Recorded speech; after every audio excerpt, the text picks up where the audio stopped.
My fiance vanished for 2 weeks to celebrate his bachelor party. And when he returned, he was enraged because I called off the wedding. You won't believe this, but 16 days before my wedding, my entire life exploded.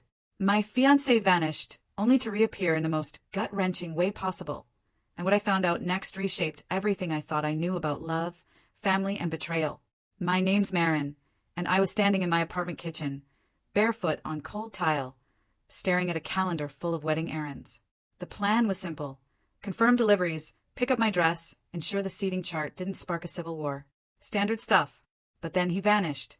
I'm not talking about him taking a long shower or being in a spot with bad signal. I mean, he just disappeared. I called. Nothing. I texted. Nothing.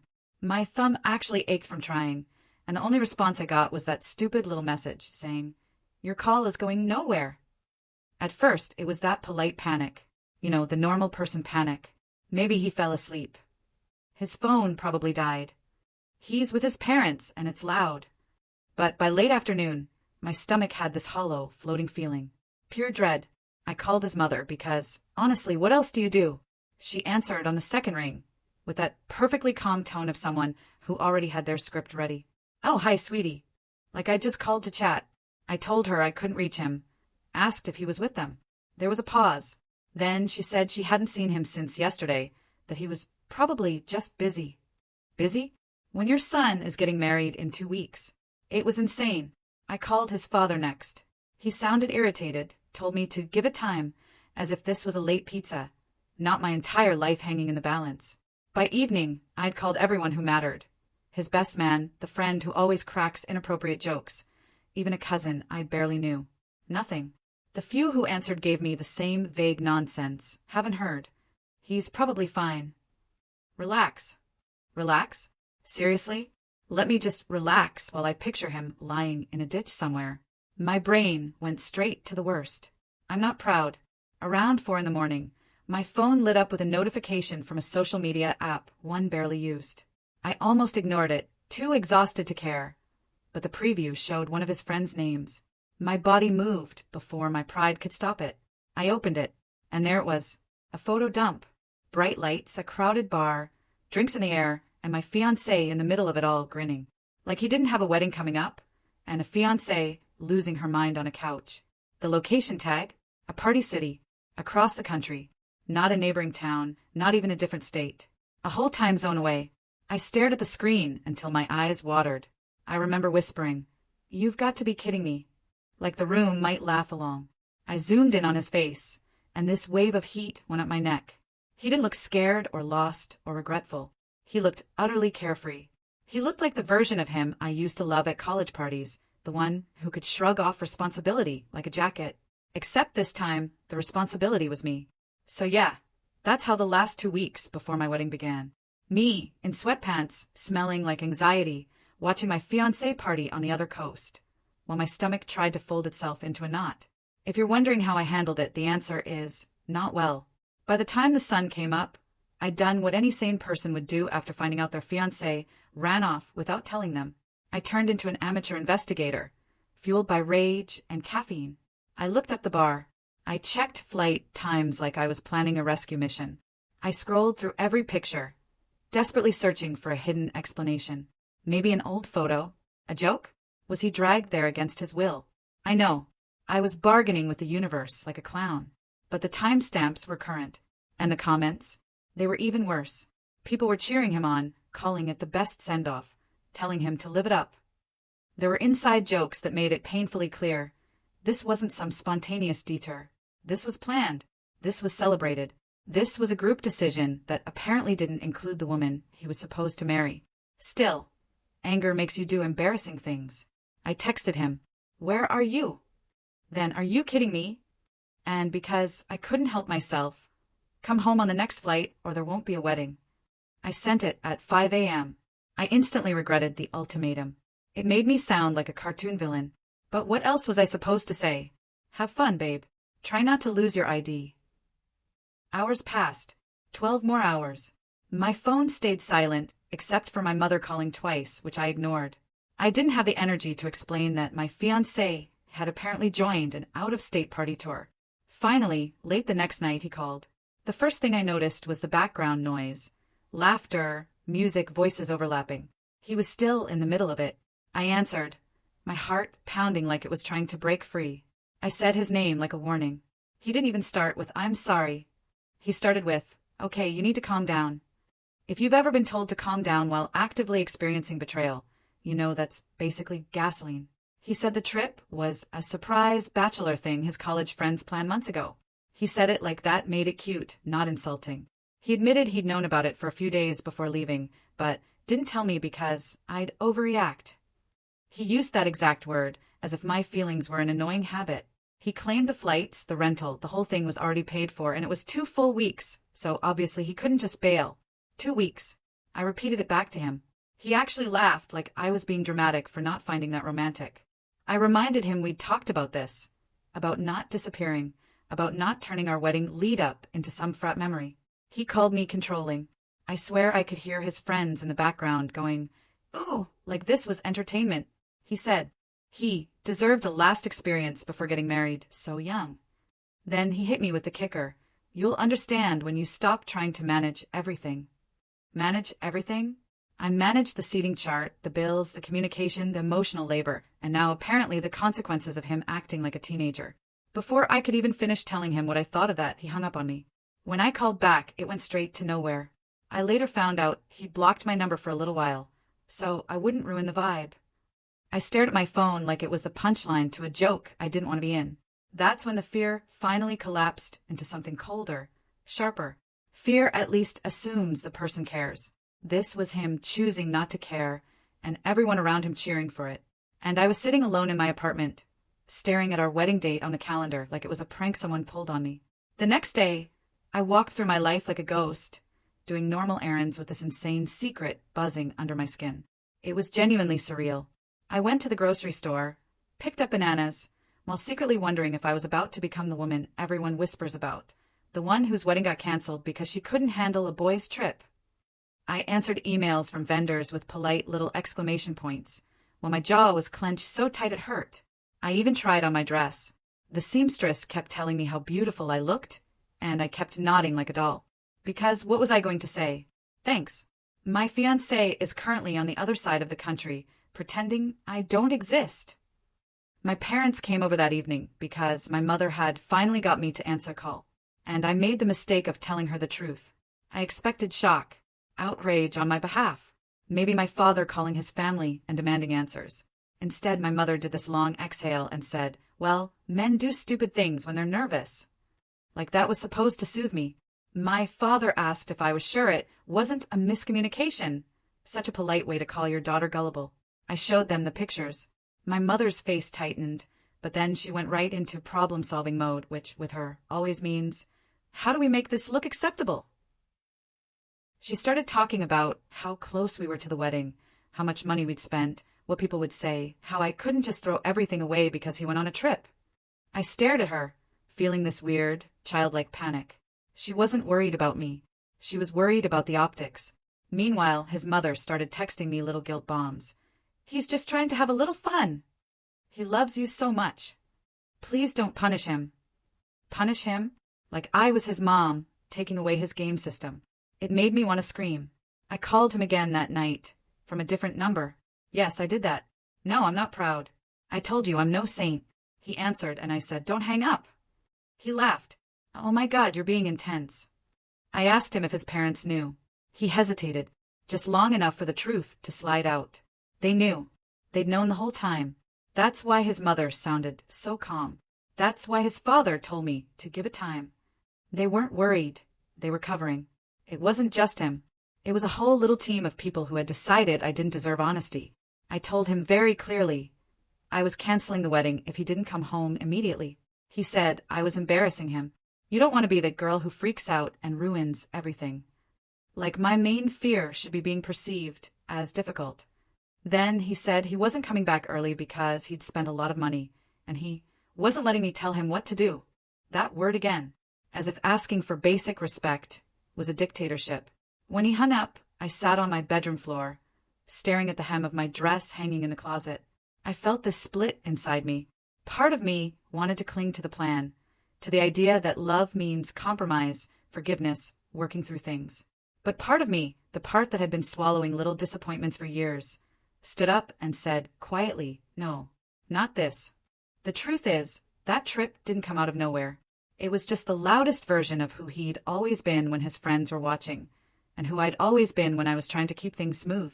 I just didn't know it would blow up like this, right before I was about to legally tie myself to it. So, on the third day, with my hands shaking and my stomach empty, I opened my laptop, pulled up the guest list, and made the decision that would change everything. And yes, my hands were still unsteady while I did it, because being sure doesn't mean being calm. Canceling a wedding is not one big dramatic moment like in movies. We run down an aisle in slow motion and everyone gasps. It's 1,000 small humiliations. It's spreadsheets and emails and deposit policies. It's sitting in your living room, writing the same sentence over and over, trying to make it sound less insane. The wedding is no longer happening. It's realizing in real time how many people are invested in your relationship as entertainment. I started with the venue. I cried on the phone because the coordinator was kind, and I hated that she was kind because kindness made it real.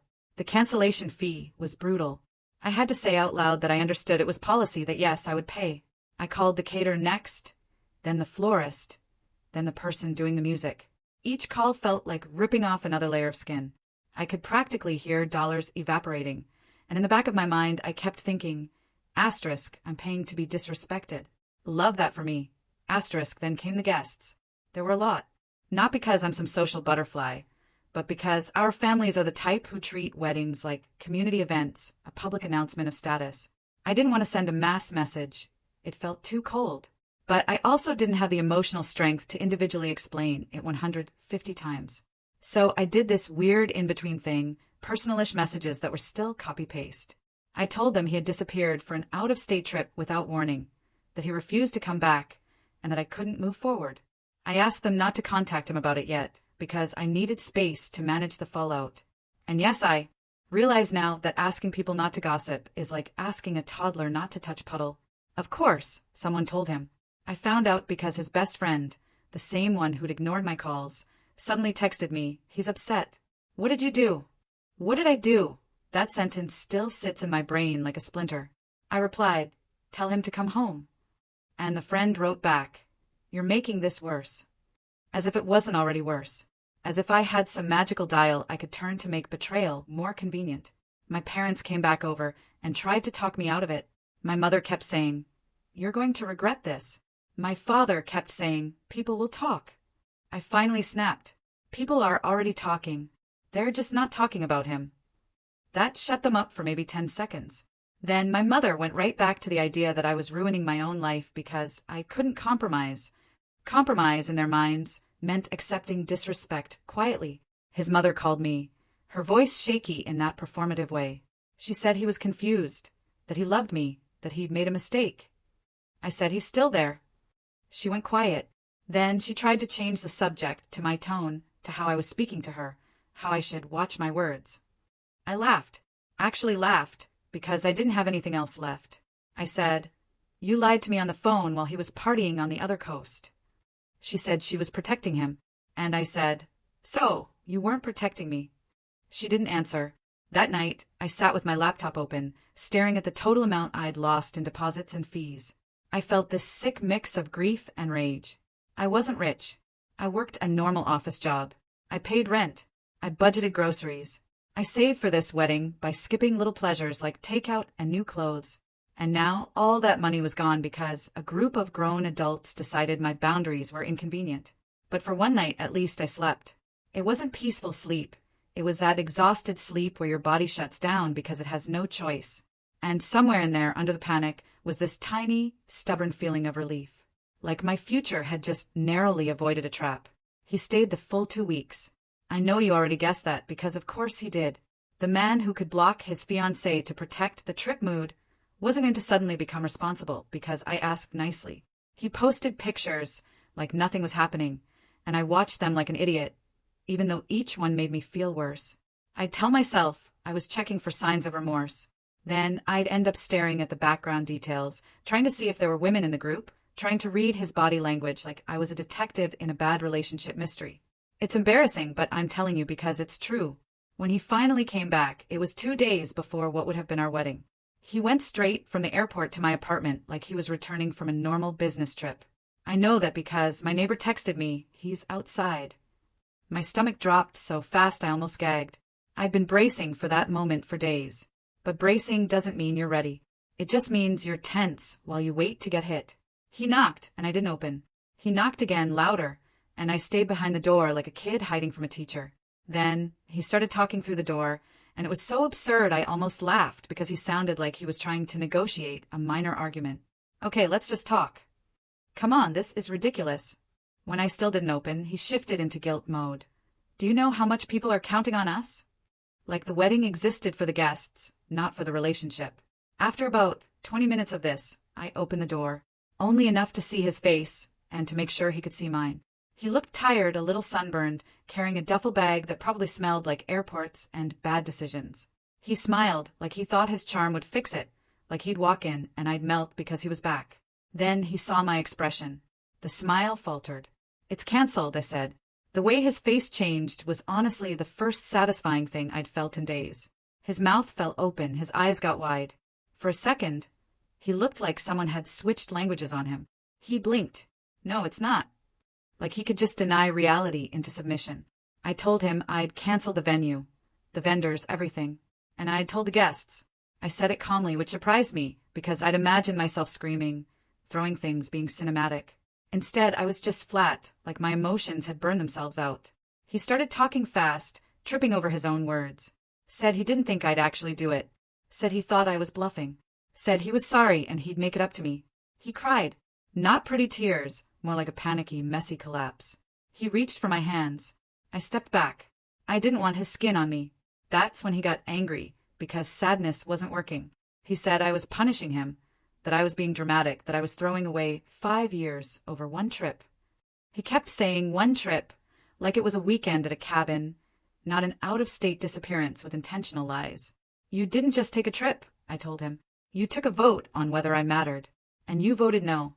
I leaned my forehead against the door, listening to him breathe on the other side. I felt this weird ache in my chest because even though he deserved the consequences, he was still someone I had loved. But love doesn't erase disrespect, and it doesn't pay back deposits, and it doesn't unhumiliate you in front of your whole community. Eventually, he left. I sank onto the floor in the entryway, like my legs had been borrowed. My phone started buzzing almost immediately. Apparently, he went straight to his mother, and she went straight to my mother, and my mother went straight to the idea that I had embarrassed her personally. It was like a relay race of blame, and I was the baton. The days after he came back were this exhausting loop of messages, calls, and people acting like my boundaries were a group inconvenience. His mother called so much I started recognizing her number pattern without even looking. My father texted me long paragraphs about forgiveness and maturity, like he'd suddenly become a motivational speaker. My mother showed up at my door once without warning.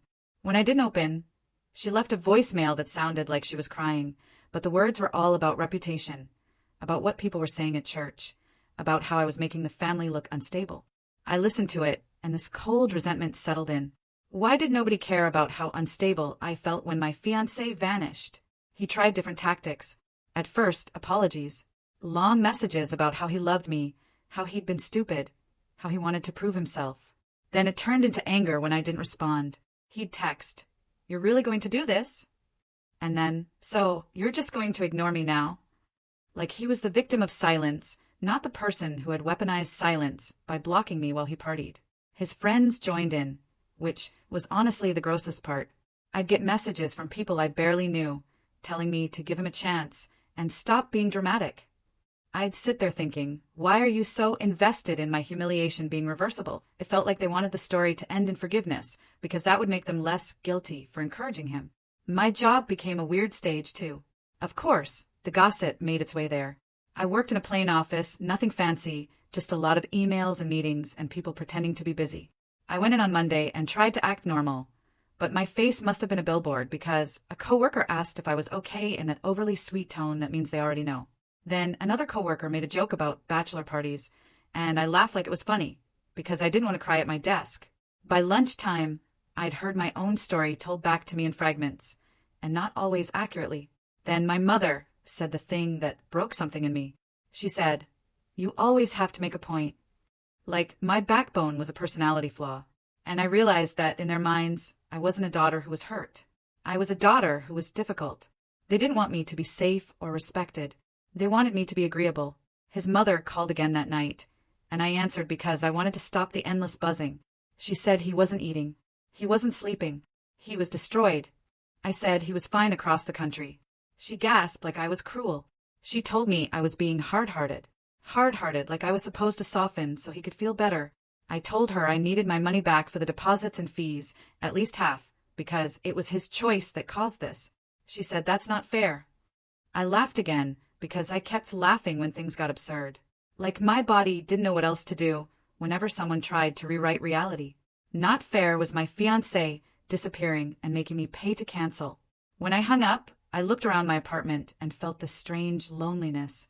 I had expected my family to be my team, and instead they were acting like I was a problem to manage.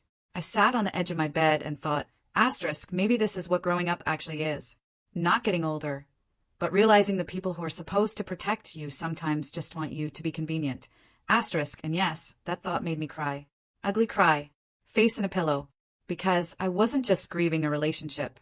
I was grieving the fantasy that the people around me would choose me when it mattered. A week after the cancellation, I started hearing the new version of me, the one my ex-fiancé was telling everybody about. It was honestly impressive how quickly he turned himself into a victim. Suddenly, I wasn't Marin who got blindsided. I was Marin who wouldn't let him have friends. I was Marin who tracked his phone, which I never did because I'm not a spy and also I didn't want to know that much. I was Marin who made him miserable, which, sure, we had normal arguments like every couple, but miserable? That was news to me. At first, I tried to ignore it. I thought the truth would speak for itself. Cute thought. The truth doesn't spread unless you tell people yourself. And I was too tired to be my own public relations team. Meanwhile, he was out there telling people I had issues, telling them I overreacted, telling them he had to escape for his own sanity. Escape from what? From making a phone call and saying, "Hey, I'm going across the country for 2 weeks." One of my mutual friends, someone I'd known since college, called me. "He's saying you were abusive." Abusive, that word made my ears ring. I asked what he meant, and he said my ex was telling people I used guilt and ultimatums, that I isolated him. I felt this cold nausea because I could see exactly what he was doing. He wasn't just protecting his image, he was rewriting our whole relationship, so his betrayal looked like self-defense. So instead I did something quieter and maybe more pathetic. I told a few people the truth in private, and I watched which ones believed me.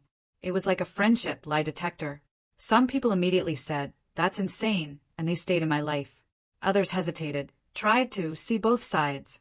And I felt this icy distance form because if you can see both sides of someone disappearing to the other coast without telling their partner, then maybe you're not my person. My parents, of course, didn't help. My mother actually said, "Well, you can be intense." Like intensity was the same as abuse. I told her, "You're buying his story because it's easier than admitting he lied." She snapped that I was making her choose. But wasn't she choosing already? Then she did something I still can't believe, even though it happened. She gave me an ultimatum.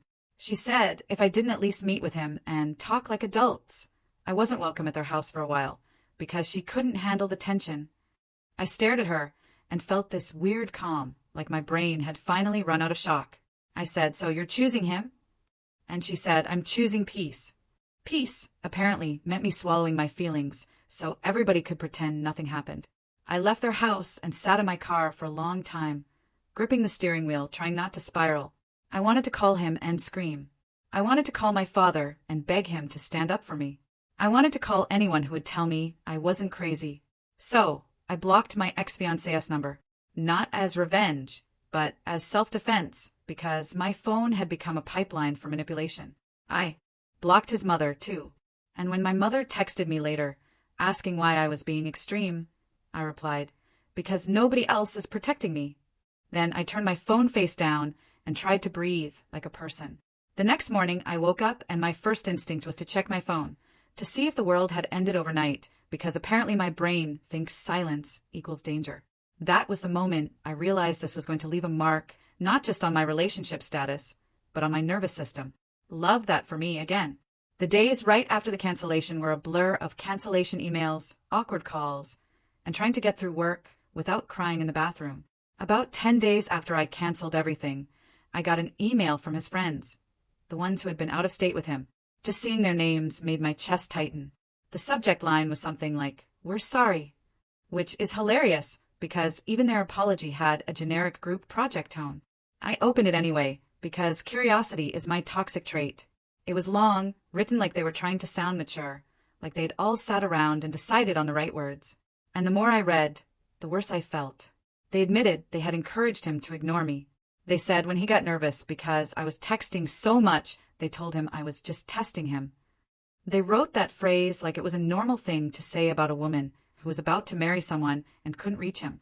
Testing him like I was a villain in a game show, not a person with a life. They said they told him not to come home early because if he did, it would set a precedent that I could dictate his choices. There it was again, the same dynamic. They understood it as dominance. They admitted they joked about me being upset and that they'd called me the warden. I nearly spilled my coffee right there at my desk. Then they tried to soften it by saying they didn't realize how serious it was, that they thought he and I would laugh about it later, that they were caught up in the moment. But they weren't caught up. They bought tickets. They planned 2 weeks. They told him to block me. That's not being caught up. That's being deliberate. I didn't even finish the email the first time. I scrolled down and saw the part where they started asking me to forgive him. I slammed my laptop shut like it was hot. I sat there, breathing fast, and this old, familiar shame washed over me, because a part of me wondered if maybe I had been too intense, too serious, too no fun. That's what years of being told you're a lot does to you. It makes you question your own reality, even when the evidence is literally glowing on a screen. Later, when I calmed down, I reopened it and forced myself to read the rest, because I needed to know what I was dealing with. The ending was exactly what you'd expect. They said he loved me, he was scared he made a dumb choice, and I should consider giving him another chance. And they added this little line about how weddings are bigger than two people, like my relationship was community property. I deleted the email. I didn't reply, and I felt this sharp clarity settle in. This wasn't just about a trip. This was about a whole network of people who thought my role in a relationship was to accept whatever they decided. I also started thinking about his family, how his mother would smile and compliment me, and then casually undermine me, how his father treated everything like a power struggle. I used to think I could marry him without marrying all that, but now I realized I would have been walking into their system, and their system didn't have room for me to be an equal. I finally called a therapist because my friends are supportive, but they couldn't be my emotional dumping ground forever. I needed someone who wouldn't say, "Just forgive him," because they were tired of hearing about it.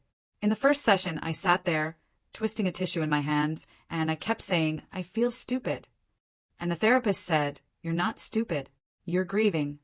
And I hated how true that was, because I wasn't just grieving the wedding. I was grieving the version of my life I had already started living in my head.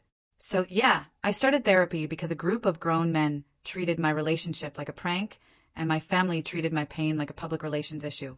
That feels like a very modern American origin story. Honestly, I went through the motions for the next few days, numb and exhausted, just trying to get from morning to night.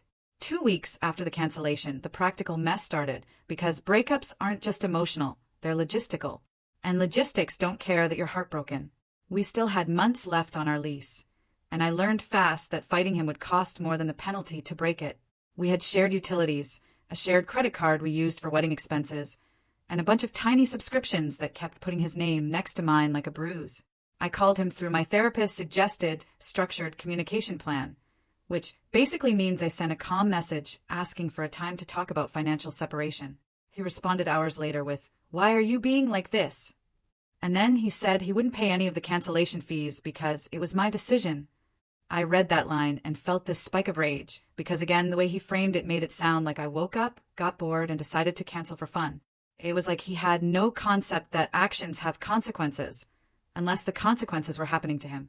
I asked him to at least split the credit card balance, because it was both of us who benefited from the planning. And he said, "I didn't make you cancel." That was his favorite sentence for a while. He didn't make me cancel. He just made the situation impossible, and then acted like my reaction was optional. In the end, I paid off the shared credit card myself over the next several months, because I needed his name out of my finances more than I needed to be right in the argument. I told his parents I needed to arrange a time for him to pick up his things. His mother tried to put him on the phone, like she was running a hostage negotiation. I said no, and she said, "You're being childish." I had to remind myself not to scream, because screaming just gives people an excuse to call you unstable. I told her I'd leave his things in boxes by the door. She said I was cold, and I said, "I learned from the best." Yes, I said it. It felt good for about 5 seconds. I went back to my desk trying to look normal, and my boss pulled me aside and asked if everything was okay, because I seemed distracted lately. Not ideal. My life was collapsing, and the main concern was office mood. If there's a theme here, it's people prioritizing comfort over my humanity. At home, my mother called and said my father was so disappointed. She asked if I realized I was breaking the family. I told her he broke the relationship. And she said, "But you broke the wedding." Like the wedding was the sacred thing, not me. Then she went further. She said if I didn't stop being stubborn, I shouldn't come to the house for Sunday dinner because it would be awkward. And I said, "Okay." She sounded surprised, like she expected me to beg. I didn't beg. I was tired of begging. I hung up and I cried. But the crying felt different. Less panicked, more like a release. Because if they were going to punish me, at least I wasn't going to perform for them. That weekend, I sat in my apartment surrounded by half-packed boxes, because I decided I couldn't stay there. Not with all the wedding memories soaked into the walls. I started looking for a cheaper place, something I could afford on my own without feeling like I was paying rent to a ghost. I scrolled listings, talked to landlords, did the normal adult stuff, while my heart kept doing this annoying thing where it would suddenly remember him and ache like a bruise pressed too hard. The therapist told me to write down what I knew to be true, like a reality anchor. So I wrote, he chose a secret out-of-state trip. He blocked me. His family lied. His friends encouraged it. And I canceled because I didn't want to marry someone who could treat me like an obstacle. I wrote it over and over until the words felt less shaky. And that's how I started rebuilding. Not in some inspirational way, but in this messy, practical, angry way. One phone call and one box at a time. After that, the calendar kept moving, even though I felt stuck in place. 3 weeks after he got back, he finally showed up to collect his things, and he brought his father, like emotional backup, which told me everything about how he planned to handle it. The night before, his mother texted me from someone else's phone, getting around the block, with this half-apology, half-warning message, saying they were sorry things escalated, and they hoped I would be reasonable. Reasonable, like the unreasonable thing here wasn't a grown man disappearing across the U.S. I didn't want to be home when they came, because I didn't trust myself to stay calm, and I didn't want to give them a scene they could twist into a story. So I asked my neighbor, a sweet older woman who had basically adopted the hallway, if she could be there as a witness. She said yes, and she brought a little folding chair and set it by my door like she was ready for the show. I love her for that, honestly. They arrived in the afternoon. I heard the knock, and my stomach flipped, but I opened the door with my shoulders squared, like I was walking into a meeting. His father nodded at me without warmth. My ex stood behind him, holding empty boxes, looking smaller than I remembered. They didn't come in like they belonged there anymore, because they didn't. But they did step inside like they were doing me a favor by being polite. My ex stood there, holding a box, and he looked at me with red-rimmed eyes, like he wanted me to rescue him from himself. "Can we talk?" he asked. "Talk about what?" I replied, "About us." That word, us, felt wrong in my mouth. He started crying again. The same messy, panicked tears. He said he was sorry. He was scared. He didn't know why he did it. He didn't think I'd actually cancel. I told him I needed the truth, not the performance. He nodded like he understood. And then he said something that cracked the whole thing open. He started crying and told me the part that finally made everything click. He said that while he was still out of state, he kept thinking I might call it off. And that thought didn't scare him the way it should have. He'd been anxious for months about getting married, about feeling trapped, and he didn't have the guts to be the one to end it. When his friends pushed the trip, he went along with it because it gave him distance and a ready-made excuse. He said, "I thought if you ended it, then I wouldn't have to be the bad guy." I swear my whole body went cold. It wasn't just that he lied. It was that he engineered a situation where my reaction would do his dirty work. He sabotaged our wedding so he could escape without owning it. I asked him if his friends knew that. He nodded. He said they had been telling him for months that he was too young to get married, that he should have one last blowout, that I was too serious. And he let them feed his fear until it became a plan. He said his parents knew he was nervous, and they thought the trip would help him, which is such a twisted version of help that I almost laughed. I felt this surge of rage. So sharp it scared me because it was cleaner than sadness. "So you used me," I said. He tried to argue, tried to say he loved me, tried to say he was just confused, but it didn't matter. Love doesn't cancel out cowardice. I told him he didn't just break my trust. He made me carry the blame for his exit. And then I said, "Get out." He looked like he wanted to say more, like he wanted to bargain, but my voice was steady. He finally lifted the box and walked toward the door. His father came back, and right as he left, and he asked if we were good. My ex didn't answer. I said, "We're done." And that was it. That was the end of 5 years, in a living room with half-empty shelves and a neighbor sitting in a folding chair like a guardian angel with opinions. After he left, I thought I would feel instant relief, like a switch flipped.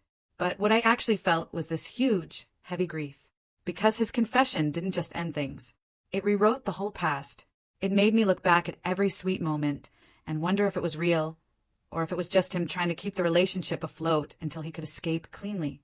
That kind of doubt is toxic because it spreads, and suddenly nothing feels solid. I spent that night sitting on the floor of my bedroom, surrounded by boxes, staring at the wall. Like it had answers. I kept replaying his words.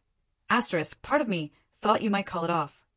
Asterisk, and it hit me, over and over, that he had made me the villain in his story on purpose.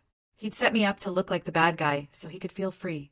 And people bought it because it's easier to believe a woman is too much than to believe a man is cowardly. The next day, I called my therapist and told her what he said. She was quiet for a second. Then she asked me how it felt in my body. I wanted to throw my phone because that question always sounds so annoying. But then I realized my shoulders had been tight for weeks, and suddenly they weren't. I told her it felt like clarity and nausea at the same time. She said, "That's your nervous system recognizing truth." And I said, "Great. My nervous system has better judgment than my ex." I tried one last time with my parents. Not because I thought it would work, but because I needed to know I had tried. I went to their house and sat at their kitchen table, the same table where I used to do homework. And I told them what he confessed, that he had sabotaged the wedding because he was too scared to end it himself. My mother's eyes widened for a second, and my father frowned. And I thought maybe finally they'll understand. I said, "You care more about what people think than what happened to me." She got defensive, of course. She said she cared about me, but her version of caring was always conditional. It was like she cared as long as I behaved in a way that made her look good. I told her, "You're not on my side." And she said, "I'm on the side of family." And I said, "Then why am I alone?" My father finally spoke up. "Your mother just wants peace." And I said, "Peace for who?" He didn't answer. That was the moment I realized my father wasn't neutral. He was just passive. And passivity always benefits the loudest person. I left. I didn't slam doors. I didn't shout. I just left. And I felt this strange floating sensation in my chest, like I was stepping off a ledge. In the car, I cried, because it hurts to accept that your parents might not be capable of giving you what you want. But when the tears stopped, there was a calm behind them. Like, okay, now I know. Over the next few days, I started cutting ties. I told my parents I needed space, and I blocked their number for a while, because every conversation was just them trying to negotiate my boundaries like they were buying a used car.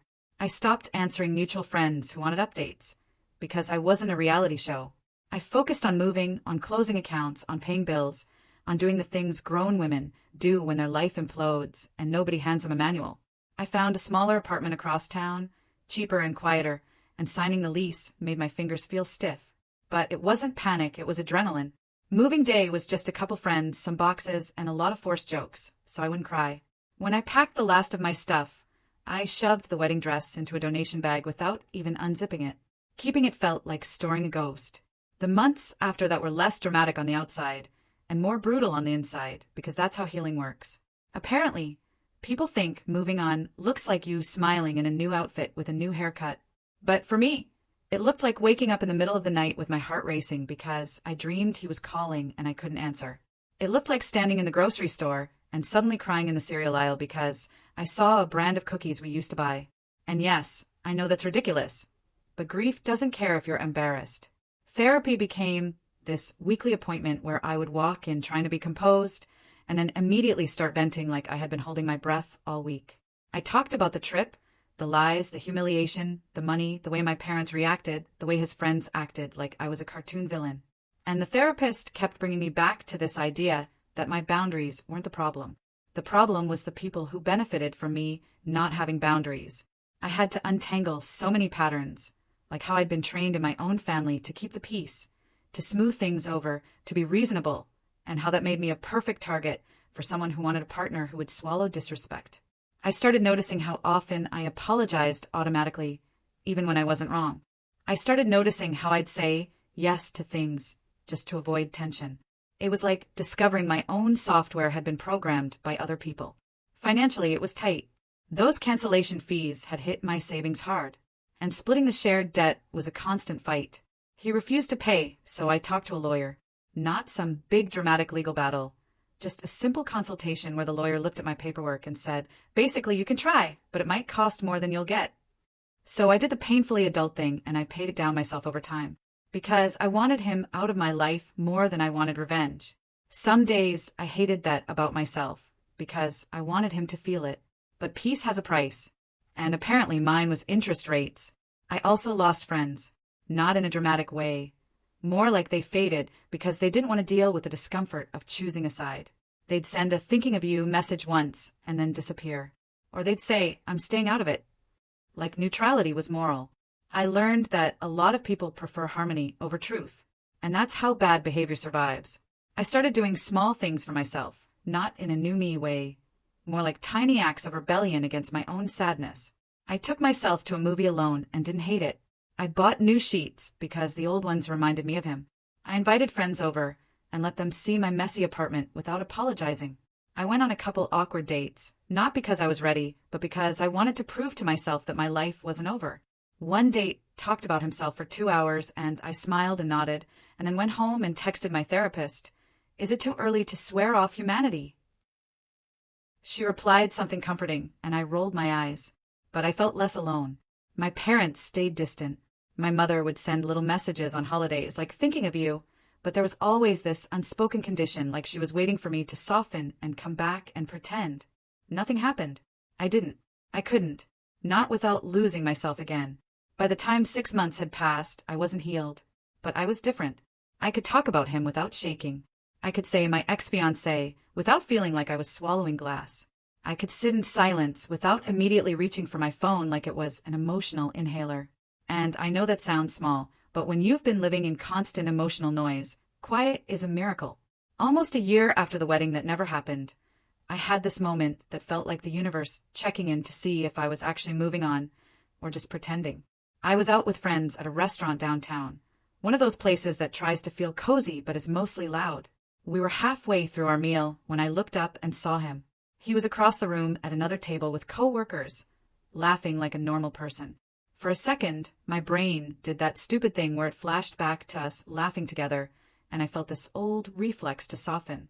Then my stomach dropped, because my body still remembered the betrayal, even if my mind wanted to be calm. I froze, fork midair. My friend noticed and asked what was wrong. I just mouthed him. My friends immediately offered to leave to switch seats, to cause a scene, because they're protective like that. But I didn't want to run. I didn't want to be the woman who leaves every room he enters. So I stayed. I forced myself to take a sip of water.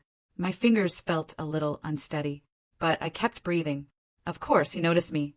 He stared for a moment, like he wasn't sure if it was really me. Then he did this thing where he composed himself and stood up, like he was about to be polite. He walked over, and I could see his co-workers watching, curious, like they were about to witness a reunion. He smiled, tight and careful. "Hey," he said, like we were old classmates. I said, "Hey," back.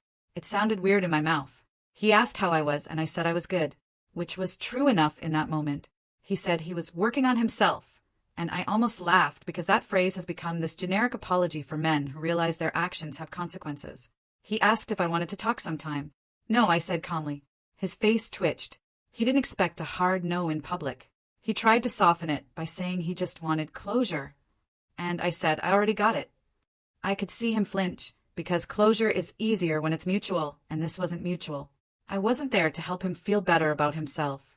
The whole interaction lasted maybe 2 minutes, and it wasn't explosive. It wasn't dramatic. It was just flat. He wasn't my person anymore, and I could feel that in my bones. When he walked back to his table, my friends stared at me like they were waiting for me to collapse. And I didn't. I felt a little shaky, sure, but I also felt this strange emptiness, like the anger had finally left and there was just space. Afterward, in the car, my friend asked how I felt. And I said, like I just talked to someone I used to know. And that was the most honest thing.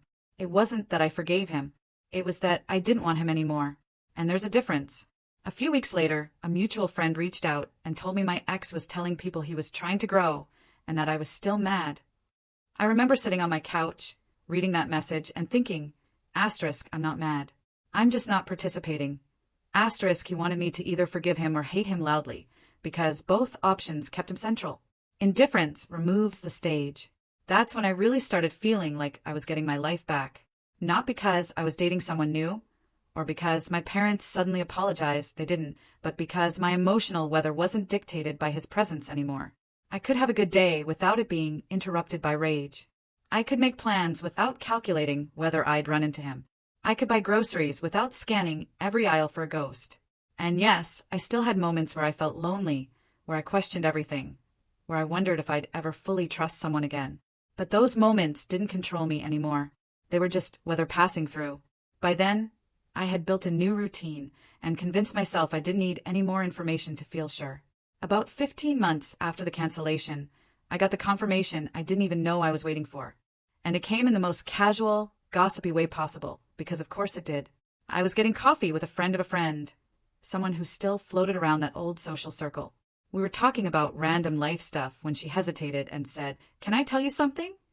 The tone alone made my stomach tighten. She told me that during that whole time zone away trip, my ex had cheated.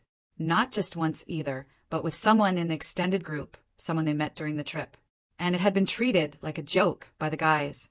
She said there were other men on that trip who cheated too, including some who were already married. And the whole thing had been this ugly little bubble, where they acted like being across the country meant consequences didn't exist. She said a bunch of relationships blew up afterward, and people had been quietly keeping score, like it was all just drama for entertainment. I stared at her and waited for the pain to hit, because I assumed it would, because cheating is supposed to be this dagger. But what I felt was relief. Deep, validating relief. Like my body finally unclenched in a way I hadn't even noticed was still clenched. Because if he cheated, then the whole uptight fiance narrative was even more ridiculous. It wasn't me being intense. It was him being guilty and projecting. I told her I wasn't surprised, and she looked surprised at that. And I almost laughed because, girl, I've been living in this story for over a year. I know my cast. She asked if I wanted details, and I said no, because I didn't need to picture it. I didn't need the mental images. I just needed the fact. When I got home, I sat on my couch and stared at the wall for a while. I thought about the night I found those photos, how my whole body shook, how I wondered if he was dead, how I blamed myself for panicking. And I felt this wave of anger, but it wasn't as sharp as before. It was more like a steady disgust. He let me believe he was missing while he was out there acting single. And then he came back and cried on my doorstep like I was the cruel one. I also thought about my parents, how they told me I was being stubborn, how they implied I was ruining my life, how they treated the wedding like a sacred event and my feelings like an inconvenience. And I felt this heavy sadness because I realized they would never fully admit they were wrong. Even if I handed them proof, they would find a way to make it about my attitude. I didn't tell my parents about the cheating. Not right away. I told my therapist instead, and she asked me what I wanted to do with the information. I said, I want to feel validated. And she said, do you need their validation to feel that? And I hated that question because it was true. And also, sometimes you want the people who hurt you to admit it. You want them to look you in the eye and say, you were right. It feels childish, but it's human. I did tell a couple friends because I needed to say it out loud. And they reacted the way my family never did. They got angry for me. They said, he's trash, and I'm so glad you didn't marry him. And I sat there and let their anger wrap around me like a blanket. Yes, I know that sounds dramatic, but when you've been told you're wrong for so long, having someone be loudly on your side is like medicine. If I had stayed, if I had swallowed it for the sake of peace, I would have been married to a man who thought a trip to the other coast was a free pass. I would have been legally tied to his parents and their excuses, to his friends and their cruelty, to a life where my boundaries were always negotiable. And that thought, more than anything, made me feel grateful for the version of me who canceled everything while her voice wobbled, because she didn't know the future, but she knew enough. I didn't hear from my mother directly for a long time, which should have felt like peace, but it mostly felt like an ache that changed shape. 18 months after the wedding that wasn't, my mother called me from a number I didn't recognize. I almost didn't pick up, because unknown numbers feel like danger now. But something in me said it was her.